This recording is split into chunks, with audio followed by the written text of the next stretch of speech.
ಅಯ್ಯೋ ಬಂದೆ ತಡೆದಿ. ಯಾವಾಗ ಬಂದ್ರು ಅವಸರದಲ್ಲೇ ಇರ್ತೀರ. ಹೇಳಿ ಈಗ ಅದೇನಂತ?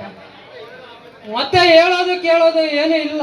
ಮೊನ್ನೆಯಿಂದ ಒಂದು ವಸ್ತು ಕಾಣಿಸ್ತಾ ಇಲ್ಲ ನನ್ನ ಹತ್ತಿರ. ಕಳೆದುಕೊಂಡಿದ್ದೀನಿ. ಅದು ನಿನ್ಗೇನಾದ್ರೂ ಸಿಗ್ತಾ ಅಂತ? ಅಲ್ಲ ರೀ, ನೀವೊಬ್ಬ CBI ಆಫೀಸರ್ ಆಗಿ ಈ ರೀತಿ ಹೇಳೋದಕ್ಕೆ ನಾಚಿಕೆ ಆಗಲ್ವಾ? ಅದನ್ನು ಹೇಳೋದಕ್ಕೆ ನಾಚಿಕೆ ಯಾಕೆ ಬೇಕು? ಕಳೆದುಕೊಂಡಿದ್ದೀನಿ, ಅದಕ್ಕೆ ಕಳೆದು ಹೋಗಿದೆ ಅಂತ ಹೇಳ್ದೆ. ಹೇಳಿ ಅದೇನು ಅಂತ? ಅದು ನನ್ನ ತುಟಿಯಲ್ಲಿ ಇದ್ದ ಒಂದು ಒಳ್ಳೆ ಮುತ್ತು ಕಾಣೆಯಾಗಿದೆ. ಅದು ನಿನ್ಗೇನಾದ್ರೂ ಸಿಗ್ತಾ ಅಂತ? ಇಲ್ಲಪ್ಪ, ನಂಗೆ ಸಿಕ್ಕಿಲ್ಲ.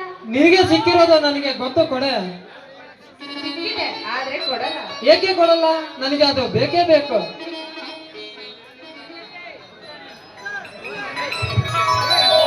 ತುಂಬಾ ತುಂಟರಪ್ಪ ನೀವು.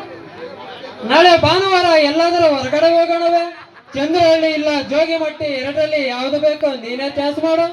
ಎಲ್ಲಿಗಾದ್ರೂ ಹೋದ್ರಾಯ್ತು. ಇವಾಗ ಗೊತ್ತಾಯ್ತು, ಬನ್ನಿ ಊಟ ಮಾಡಿ ಬರೋಣ. ಊಟಕ್ಕಿಂತ ಮುಂಚೆ, ಮಲಗೋಕ್ಕಿಂತ ಮುಂಚೆ ಈ ನಲ್ಲನಿಗೆ ಒಂದು ಸಿಹಿ ಮುತ್ತಾದ್ರೂ ಕೊಡಬಹುದಲ್ಲ? ಅಯ್ಯೋ, ನಂಗೆ ನಾಚಿಕೆ ಆಗುತ್ತಪ್ಪ.